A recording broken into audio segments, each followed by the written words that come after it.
بسم اللہ الرحمن الرحیم۔ انسان ایک ایسا غافل منصوبہ ساز ہے کہ وہ اپنی ساری پلاننگ میں کبھی اپنی موت کو شامل ہی نہیں کرتا۔ آئیے اس بات کو ایک کہانی کی صورت میں سمجھنے کی کوشش کرتے ہیں۔ بادشاہ کا موڈ اچھا تھا۔ وہ نوجوان وزیر کی طرف مڑا اور مسکرا کر پوچھا، تمہاری زندگی کی سب سے بڑی خواہش کیا ہے؟ وزیر شرما گیا، اس نے منہ نیچے کر لیا۔ بادشاہ نے کہکا لگایا اور بولا، تم گھبراؤ مت، بس اپنی زندگی کی سب سے بڑی خواہش بتاؤ۔ وزیر گھٹنوں پر جھکا اور عاجزی سے بولا، حضور، آپ دنیا کی سب سے خوبصورت ترین سلطنت کے مالک ہیں۔ میں جب بھی یہ سلطنت دیکھتا ہوں تو میرے دل میں یہ خواہش پیدا ہوتی ہے کہ اگر اس کا 10واں حصہ بھی میرا ہوتا تو میں دنیا کا خوش نصیب ترین شخص ہوتا۔ وزیر خاموش ہو گیا۔ بادشاہ نے کہکا لگایا اور بولا، میں اگر تمہیں اپنی آدھی سلطنت دے دوں تو؟ وزیر نے گھبرا کر اوپر دیکھا اور عاجزی سے بولا، بادشاہ سلامت، یہ کیسے ممکن ہے؟ میں اتنا خوش نصیب کیسے ہو سکتا ہوں؟ بادشاہ نے فوراً احکامات لکھنے کا حکم دے دیا۔ بادشاہ نے پہلے حکم کے ذریعے اپنی آدھی سلطنت نوجوان وزیر کے حوالے کرنے کا فرمان جاری کر دیا۔ دوسرے حکم میں بادشاہ نے وزیر کا سر قلم کرنے کا آرڈر دے دیا۔ وزیر دونوں احکامات پر حیران رہ گیا۔ بادشاہ نے احکامات پر مہر لگائی اور وزیر کی آنکھوں میں آنکھیں ڈال کر بولا، تمہارے پاس 30 دن ہیں۔ تمہیں ان 30 دنوں میں صرف 3 سوالوں کے جواب تلاش کرنے ہیں۔ تم کامیاب ہو گئے تو میرا دوسرا حکم منسوخ ہو جائے گا اور تمہیں آدھی سلطنت مل جائے گی، اور اگر تم ناکام ہو گئے تو میرا پہلا حکم خارج سمجھا جائے گا اور دوسرے حکم کے مطابق تمہارا سر اتار دیا جائے گا۔ وزیر کی حیرت پریشانی میں بدل گئی۔ بادشاہ نے اس کے بعد فرمایا، میرے تینوں سوالات لکھ لو۔ وزیر نے لکھنا شروع کر دیا۔ بادشاہ نے کہا، انسان کی زندگی کی سب سے بڑی سچائی کیا ہے؟ وہ رکا اور بولا، دوسرا سوال، انسان کی زندگی کا سب سے بڑا دھوکہ کیا ہے؟ وہ رکا اور پھر بولا، تیسرا سوال، انسان کی زندگی کی سب سے بڑی کمزوری کیا ہے؟ بادشاہ نے اس کے بعد نکارے پر چوٹ لگوائی اور بآواز بلند فرمایا، تمہارا وقت شروع ہوتا ہے اب۔ وزیر نے دونوں پروانے اٹھائے اور دربار سے دوڑ لگا دی۔ اس نے اس شام ملک کے دانشور، مفکر اور ذہین لوگ جمع کیے اور سوالات ان کے سامنے رکھ دیے۔ ملک بھر کے دانشور ساری رات بحث کرتے رہے، لیکن وہ وزیر کے کسی سوال کا جواب نہ دے سکے۔ وزیر نے دوسرے دن دانشور بڑھا دیے، لیکن نتیجہ وہی نکلا۔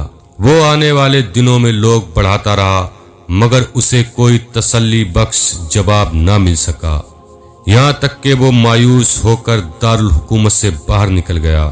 وہ سوالات اٹھا کر پورے ملک میں پھرا، مگر اسے کوئی تسلی بخش جواب نہ مل سکا۔ وہ مارا مارا پھرتا رہا، شہر شہر، گاؤں گاؤں کی خاک چھانتا رہا۔ شاہی لباس پھٹ گیا، پگڑی ڈھیلی ہو کر گردن میں لٹک گئی، جوتے پھٹ گئے اور پاؤں میں چھالے پڑ گئے، یہاں تک کہ شرط کا آخری دن آ گیا۔ اگلے دن اس نے دربار میں پیش ہونا تھا۔ وزیر کو یقین تھا کہ یہ اس کی زندگی کا آخری دن ہے۔ کل اس کی گردن کاٹ دی جائے گی اور جسم شہر کے مرکزی پل پر لٹکا دیا جائے گا۔ وہ مایوسی کے عالم میں دارالحکومت کی کچی آبادی میں پہنچ گیا۔ آبادی کے سرے پر ایک فقیر کی جھونپڑی تھی۔ وہ گرتا پڑتا اس جھونپڑی تک پہنچ گیا۔ فقیر سوکھی روٹی پانی میں ڈبو کر کھا رہا تھا، ساتھ ہی دودھ کا پیالہ پڑا تھا اور فقیر کا کتا سڑاپ سڑاپ کی آوازوں کے ساتھ دودھ پی رہا تھا۔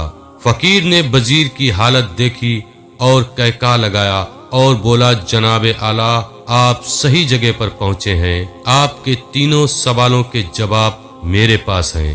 وزیر نے حیرت سے اس کی طرف دیکھا اور بولا، آپ نے کیسے اندازہ لگا لیا کہ میں کون ہوں اور میرا مسئلہ کیا ہے؟ فقیر نے سوکھی روٹی کے ٹکڑے چھابے میں رکھے، مسکرایا، اپنا بوریا اٹھایا اور وزیر سے کہا، یہ دیکھیے جناب، آپ کو بات سمجھ آ جائے گی۔ وزیر نے جھک کر دیکھا، بوریے کے نیچے شاہی خلعت بچھی تھی۔ یہ وہ لباس تھا جو بادشاہ اپنے قریب ترین وزراء کو عنایت کرتا تھا۔ فقیر نے کہا، جناب عالی، میں بھی اس سلطنت کا وزیر ہوا کرتا تھا۔ میں نے بھی ایک بار آپ کی طرح بادشاہ سے شرط لگانے کی غلطی کر لی تھی، نتیجہ آپ خود دیکھ لیجئے۔ فقیر نے اس کے بعد سوکھی روٹی کا ٹکڑا اٹھایا اور دوبارہ پانی میں ڈبو کر کھانے لگا۔ وزیر نے دکھی دل کے ساتھ پوچھا، کیا آپ بھی جواب تلاش نہیں کر سکے تھے؟ فقیر نے کہکہا لگایا اور جواب دیا، میرا کیس آپ سے مختلف تھا، میں نے جواب ڈھونڈ لیے تھے۔ میں نے بادشاہ کو جواب بتائے، آدھی سلطنت کا پروانہ پھاڑا، بادشاہ کو سلام کیا اور اس جھوپڑی میں آ کر بیٹھ گیا۔ میں اور میرا کتا دونوں مطمئن زندگی گزار رہے ہیں۔ وزیر کی حیرت بڑھ گئی، لیکن یہ سابق وزیر کی حماقت کے تجزیے کا وقت نہیں تھا، جواب معلوم کرنے کی گھڑی تھی۔ چنانچہ وزیر فریادی بن گیا اور اس نے فقیر سے پوچھا، کیا آپ مجھے میرے سوالوں کے جواب دے سکتے ہیں؟ فقیر نے ہاں میں گردن ہلا کر جواب دیا، میں پہلے 2 سوالوں کا جواب مفت دوں گا، لیکن تیسرے سوال کے لیے تمہیں قیمت ادا کرنا ہوگی۔ وزیر کے پاس شرط ماننے کے سوا کوئی آپشن نہیں تھا، اس نے فوراً ہاں میں گردن ہلا دی۔ فقیر بولا، دنیا کی سب سے بڑی سچائی موت ہے۔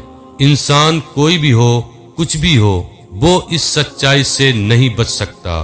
وہ رکا اور پھر بولا، انسان کی زندگی کا سب سے بڑا دھوکہ زندگی ہے۔ ہم میں سے ہر کوئی زندگی کو دائمی سمجھ کر اس کے دھوکے میں آ جاتا ہے۔ فقیر کے دونوں جواب ناقابل تردید تھے۔ وزیر سرشار ہو گیا۔ اس نے اب تیسرے سوال کے لیے شرط پوچھی۔ فقیر نے کہکہا لگایا اور کتے کے سامنے سے دودھ کا پیالہ اٹھایا، وزیر کے ہاتھ میں دیا اور کہا، میں آپ کو تیسرے سوال کا جواب اس وقت تک نہیں بتاؤں گا جب تک آپ یہ دودھ نہیں پیتے۔ وزیر کے ماتھے پر پسینہ آ گیا۔ اس نے نفرت سے پیالہ زمین میں رکھ دیا۔ وہ کسی قیمت پر کتے کا جھوٹا دودھ پینا نہیں چاہتا تھا۔ فقیر نے کندھے اچکائے اور کہا، تمہارے پاس اب 2 ہی راستے ہیں، تم انکار کر دو اور شاہی جلاد تمہارا سر اتار دیں، یا پھر تم یہ آدھ پاؤ دودھ پی جاؤ اور تمہاری جان بھی بچ جائے اور تم آدھی سلطنت کے مالک بھی بن جاؤ گے۔ فیصلہ بہرحال تمہیں ہی کرنا ہے۔ وزیر مخمشے میں پھنس گیا۔ ایک طرف زندگی اور آدھی سلطنت تھی تو دوسری طرف کتے کا جھوٹا دودھ تھا۔ وہ سوچتا رہا یہاں تک کہ جان اور مال جیت گیا اور سیلف ریسپیکٹ ہار گئی۔ وزیر نے پیالہ اٹھایا اور ایک ہی سانس میں دودھ پی گیا۔ فقیر نے کہکہا لگایا اور بولا، میرے بچے، انسان کی زندگی کی سب سے بڑی کمزوری غرض ہوتی ہے۔ یہ اسے کتے کا جھوٹا دودھ پینے تک پر مجبور کر دیتی ہے، اور یہ وہ سچ ہے جس نے مجھے سلطنت کا پروانہ پھاڑ کر اس جھوپڑی میں بیٹھنے پر مجبور کر دیا تھا۔ میں جان گیا تھا کہ میں جیوں جیوں زندگی کے دھوکے میں آؤں گا، میں موت کی سچائی کو فراموش کرتا جاؤں گا، اور میں موت کو جتنا فراموش کرتا جاؤں گا اتنا ہی غرض کے دلدل میں دھستا جاؤں گا، اور مجھے روز اس دلدل میں سانس لینے کے لیے غرض کا غلیظ دودھ پینا پڑے گا۔ لہٰذا میرا مشورہ ہے، زندگی کی ان تینوں حقیقتوں کو جان لو، تمہاری زندگی اچھی گزرے گی۔ وزیر خجالت اور شرمندگی اور خود ترسی کا تحفہ لے کر فقیر کی جھونپڑی سے نکلا اور محل کی طرف چل پڑا۔ وہ جیوں جیوں محل کے قریب پہنچ رہا تھا، اس کے احساس شرمندگی میں اضافہ ہو رہا تھا، اس کے اندر ذلت کا احساس بڑھ رہا تھا۔ وہ اس احساس کے ساتھ محل کے دروازے پر پہنچا، اس کے سینے میں خوفناک ٹیس اٹھی، وہ گھوڑے سے گرا، لمبی ہچکی لی اور اس کی روح کب سے انسری سے پرواز کر گئی۔ پیارے بھائیوں، ہمیں کسی دن ٹھنڈی جگہ پر بیٹھ کر زندگی کے ان بنیادی سوالوں پر ضرور غور کرنا چاہیے۔ ہمیں یہ سوچنا چاہیے کہ ہم لوگ کہیں زندگی کے دھوکے میں آ کر غرض کے پیچھے تو نہیں بھاگ رہے، ہم لوگ کہیں موت کو فراموش تو نہیں کر بیٹھے، ہم کہیں اس کہانی کے وزیر تو نہیں بن گئے۔ مجھے یقین ہے ہم لوگوں نے جس دن یہ سوچ لیا اس دن ہم غرض کے ان غلیظ پیالوں سے بالا تر ہو جائیں گے۔ امید کرتا ہوں ویڈیو آپ دوستوں کو ضرور پسند آئی ہوگی۔ اگر ویڈیو پسند آ جائے تو ویڈیو کو لائک شیئر ضرور کریں اور کمنٹ میں اپنا نام ضرور لکھیں، اور ہماری آنے والی نئی ویڈیو کے لیے ہمارے چینل کو لازمی سبسکرائب کر لیں اور ساتھ موجود گھنٹی کے بٹن کو ضرور دبا دیں تاکہ ہماری آنے والی ہر نئی ویڈیو سب سے پہلے آپ تک پہنچے۔ خدا حافظ۔